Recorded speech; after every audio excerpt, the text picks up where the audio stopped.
So Gunfire Reborn is ridiculously good. You run around dungeons and gardens straight blapping dudes with an arsenal of amazingly fun to use weapons. Yeah, there's standard shit like assault rifles, snipers, submachine guns, bows, etc., and all of these feel great to use. But then there's also ice spears which you throw at people, gloves which beam down terracotta warriors, and even fucking lizards. And honestly, Gunfire Reborn has some of the best gun gameplay of any first-person shooter I've ever played. But it's not just different guns that make the combat awesome, because there's a few different characters which all have their own abilities.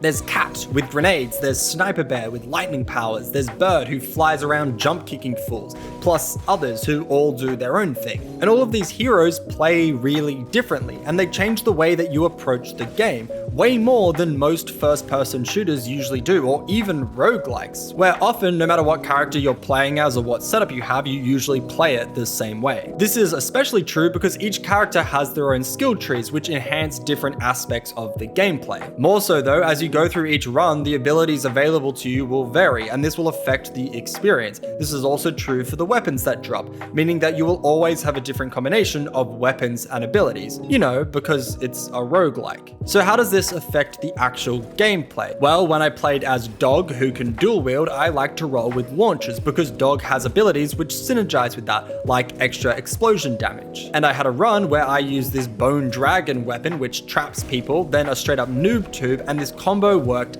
excellently, just melting dudes with a 1-2 punch. Compare this to when I play as Cat, where I prefer to use elemental assault rifles or pistols because they have skills that increase and amplify elemental damage. It goes further than this though, because each character isn't just different from each other, but they each have a few unique ways they can be played. Each character has 3 tech trees, which all break down into improving guns in some specific way, then giving bonuses to your primary ability and the secondary ability. Often it's best to stick to one tree predominantly with a little bit of dabbling in the other 2. This makes one area of your character particularly strong, as the more abilities you take in one tech tree, the better that area becomes and the better it synergizes with itself. For example, when playing as Bird, you can pick a lot of cleave skills, which will make your wing bash really strong. Or you can put a bunch of skills into leap, so your main jump kick attack is amazing. Both of these attacks get abilities which help you offensively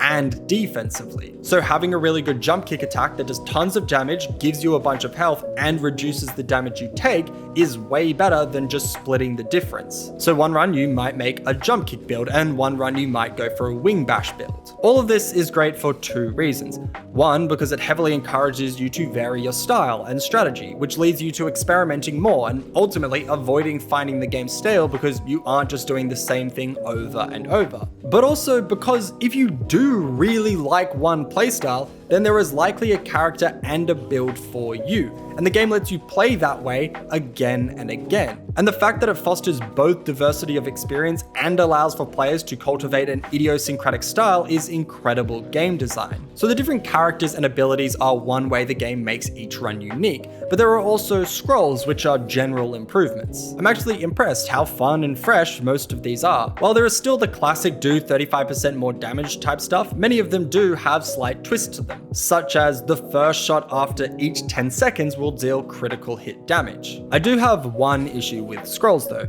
It's that they don't really address your character or your run. For instance, if you get the scroll that makes your shield recharge faster, but you're playing as Bird, who has armor and not a shield, then this scroll is actually useless. Or one run when I picked up a scroll that gave me double the armor and only 1 health, but then I kept getting health regen scrolls, including a scroll which increases your health by 1 every time you kill an enemy within 7 meters, which I thought was going to be awesome, but did literally nothing. And it's just like, why are these scrolls dropping if they don't help my character at all? This is a small complaint though, and honestly my main issue with the game. So like many modern roguelikes, your character doesn't just improve inside each run. No, of course there is a talent tree which affects all of your characters, with a much smaller talent tree for just specific characters. This is great because it gives you constant rewards for each run, but it can mean the higher difficulties feel off limits until you grind away and unlock more skills, which can be be a little tedious. This talent tree, along with a really in-depth challenge system, is how the game drip feeds you new weapons, scrolls, and characters. And this is pretty strong game design principles at work. There's always rewards you're working towards, there's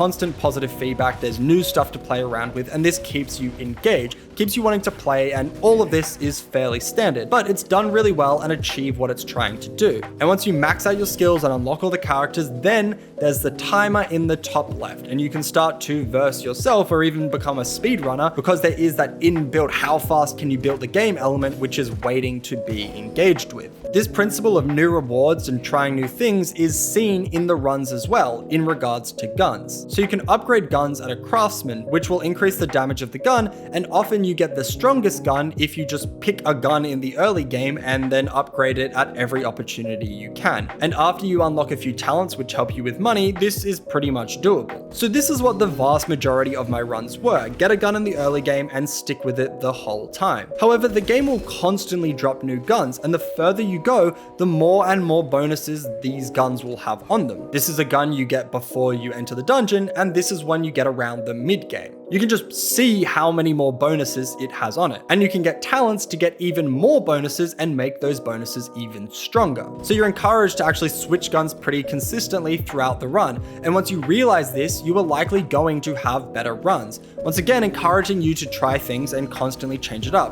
while also allowing you to stick with one thing without punishment. Lastly, I want to mention that the game is multiplayer and flows really well in Gunfire Reborn. Whenever you get scrolls or guns or goblets to unlock stuff from the tech tree, everyone gets their own one, so there's no taking from each other. Quite the opposite, in fact, because you can share your scrolls and guns with the other players, and the game makes it super simple to do so. All you need to do is press V, and the item will instantly pop up on the other's screen. You can also use the item and then drop it at any point, and it'll appear for them. One issue I do have is how fast you die after you get knocked down. Often my teammates would go down, and I'd run over to revive them, and in less than a second, they'd be gone, which is brutally too fast and means sometimes you straight up can't do anything. And this is kind of boring, because if you die, you have to wait for your team to get to a store to revive you. This could take really long because enemy health scales quite significantly with the amount of players in the dungeon. So if it's one person making their way a 3 or 4 person dungeon,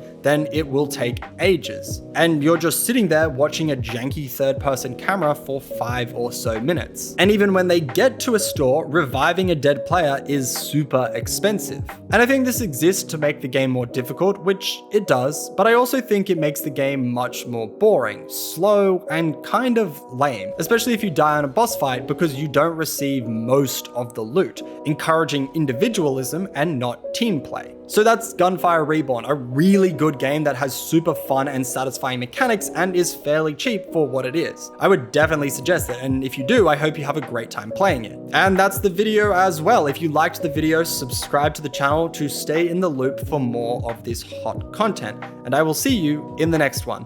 Bye!